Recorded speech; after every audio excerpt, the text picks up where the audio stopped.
Hello and welcome to Pages to Pixels. I'm Kevin, and today I'm going to be talking about the new Among Us show that premiered on Paramount just a few days ago. And I guess you could say that I'm dressed as the black crewmate today. And she had like that goth stuff like all over her. I remember seeing that post, like, why did they make her goth? Today, we're going to be talking about this new show that premiered, and what did I like about it, what did I not. If you haven't already, please make sure to like and subscribe if you like our content, and comment down below what you thought of the Among Us show on Paramount after watching this episode. The reason why I watched the show is because I am actually a big fan and player of Among Us. I think I have like a ranking it's well over 100. It's like close to 180 in the game. So I've been playing for like way too long. Being a big fan of like murder mysteries, it's such an easy game to get a hold of. I mean, it is literally as simple as like you just do the tasks and you try to figure out who killed who. So with that in mind, creating a show about these little beans, these crewmates, trying to figure out who solved the murder. It kind of like it seems on the surface like really simple. When they first announced the project back in 2024, I was kind of confused, or at least I think it was before 2024, but when they first announced it, I remember thinking like, oh, well, this will be out in no time because this is like the trendiest thing. Among Us was like huge in like COVID. And so I think the fandom was like really big at the time. They would want this project to come out sooner rather than later. And then a lot of time went by and it seemed like this show was never going to get released. We ended up learning that Owen Dennis, the creator of Infinity Train, was the showrunner. And there was a little bit of the cast that had leaked. I knew for sure that Elijah Wood, Yvette Nicole Brown, and Randall Park were in it. And so I was like, okay, this is a star-studded cast. They've got a great showrunner. Why is the show taking so long to get off the ground? Well, it turns out that in 2024, the production had completed, but it was sat on for a long time. And then Paramount just dropped it I think it was like Saturday or Friday. It was dropped last Friday, and then we were able to just watch it without any trailer. I think there was supposed to be an announcement about it at the games panel, and Paramount had just gone ahead and released it. Was this a strategy deliberate by Paramount, or was this just them getting over it? I think the answer is both. So dropping shows without trailers, I don't think is a new thing. I don't have any examples off the top of my head, so I'm going to be a bad crewmate if I'm saying that. But I do think that I've seen a lot of shows drop without much trailer appeal. I remember that actually happened with Total Drama. The reboot season 2 just got added to streaming like randomly, and I didn't see any advertising for it at all. And after it was put on Paramount, all of the big Twitter sites, like Twitter accounts, they posted about it. So to some degree, it seems like there was some preparation, but the 2-year gap between production completing and then felt like something went wrong. The game was very popular during COVID for at least between 2020 and 2022. And I remember watching tons of videos at the time, playing tons of games with friends. There are still friends that reach out to play it. I don't think that the game had as big of a fan base as it does now. So I understand why maybe they felt that the show took too long to make.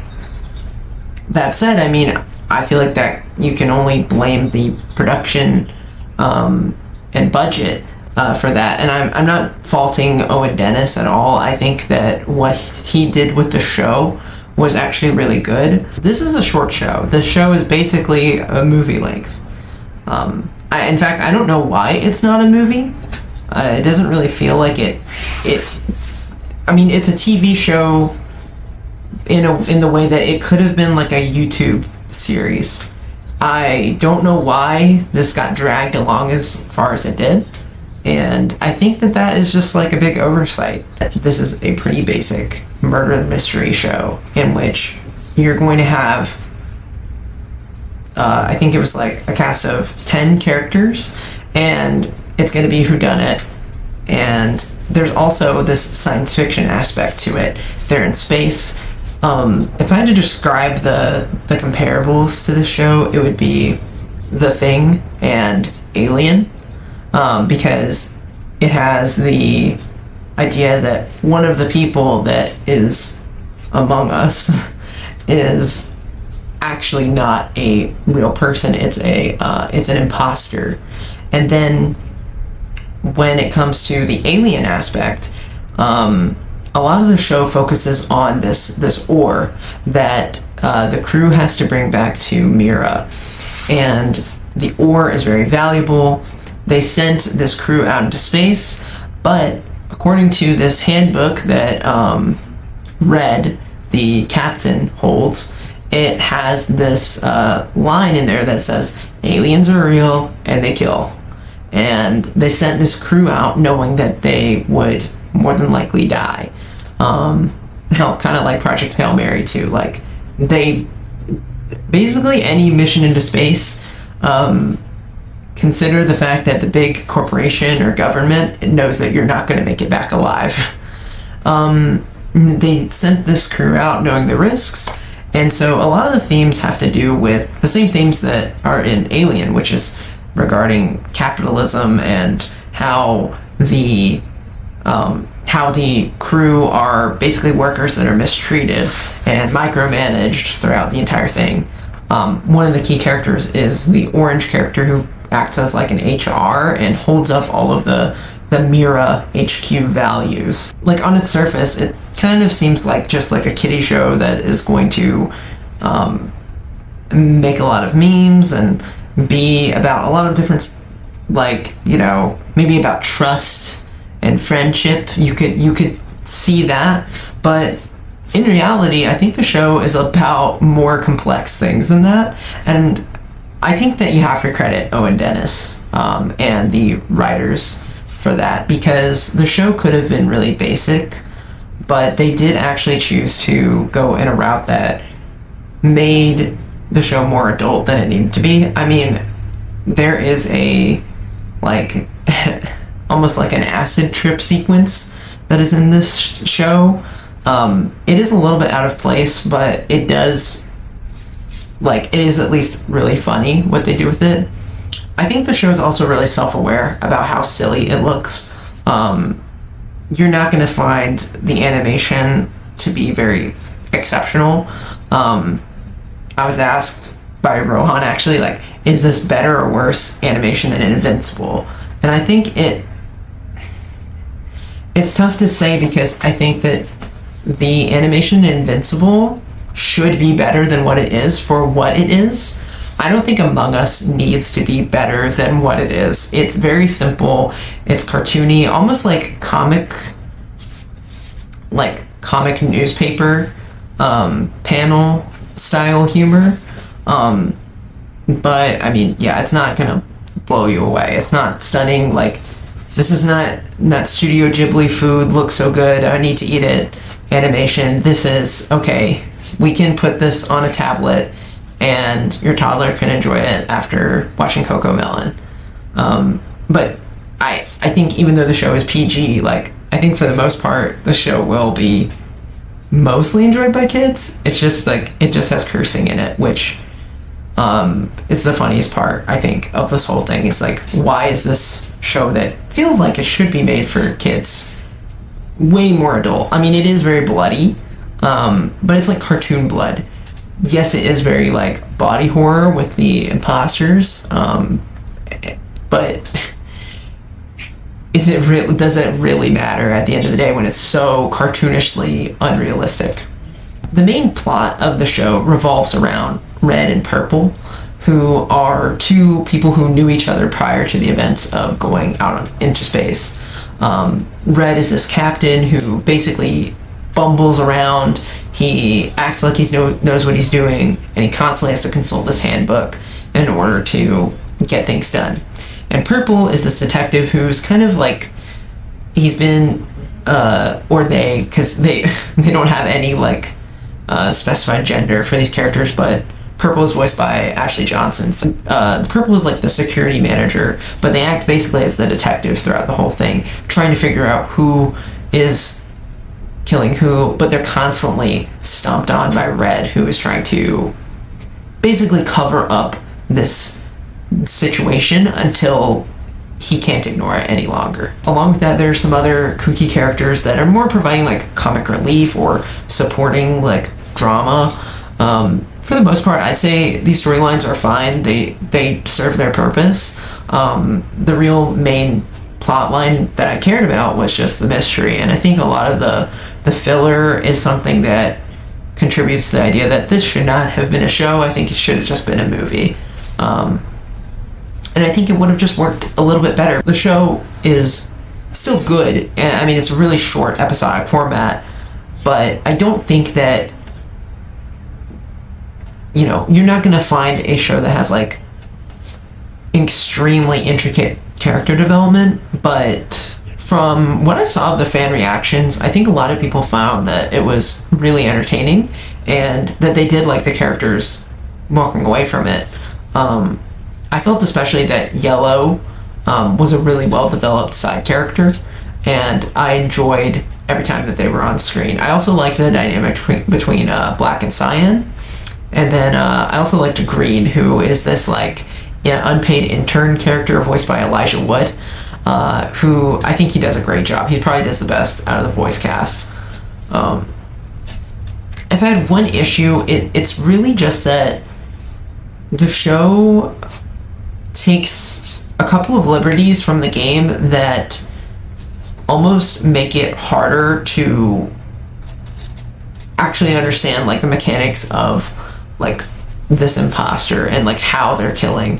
But the show is so easy to binge that if you go back and rewatch a lot of scenes, you're able to catch on to a lot of things, and that ultimately is what leads you to discovering who the murderers are. And I think that when you look back at it, like, you're just like, oh wow, like I didn't even notice that. And there's so many little interactions that add up. I just think, like, is this like the best TV show I've ever seen? No, but I can't say that after sleeping on it and looking back at other clips and thinking about my time with the show, I would watch it again, and I would be open to seeing another one of these. I wonder if this could get a sequel.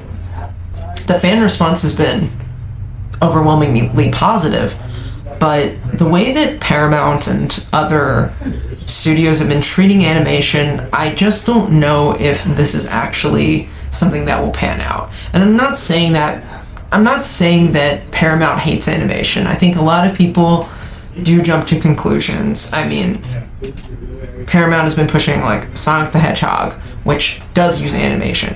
SpongeBob is one of their biggest cash cows under Nickelodeon. So obviously they care about animation. The thing is, they care about money too, and I think they noticed that Among Us is something that is very niche.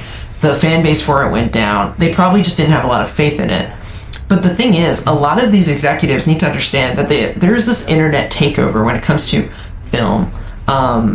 Make more shows and movies about properties that are existing that don't have anything, and get a good team behind it, an original team that knows what they're doing, and you will see success. If you get some, John Smith that doesn't really care about it, rather than like an Owen Dennis, I mean, I think the show would have plummeted and it would not have worked. So, yeah, I mean, ultimately, I think this was a great show. If I had to rate it on a script coverage scale, which for those who are new to this channel, we do it on a level of pass, which means that we didn't like it, consider, which means that we thought it was just okay, and recommend, which means that we loved it.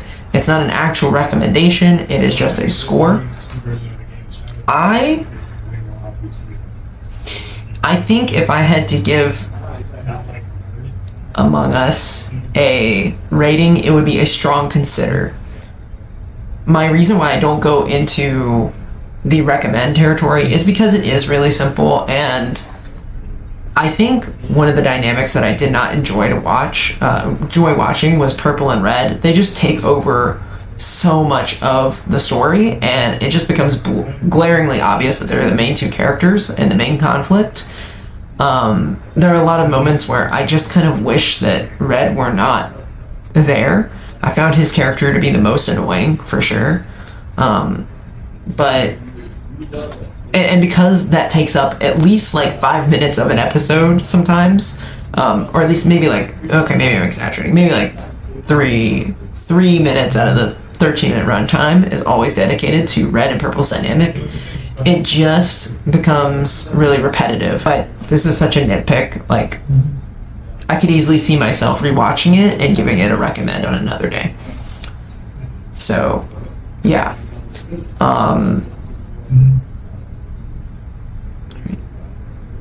With that, thank you so much for watching. This has been Pages Pixels. I'm Kevin. We will see you guys next time for another video.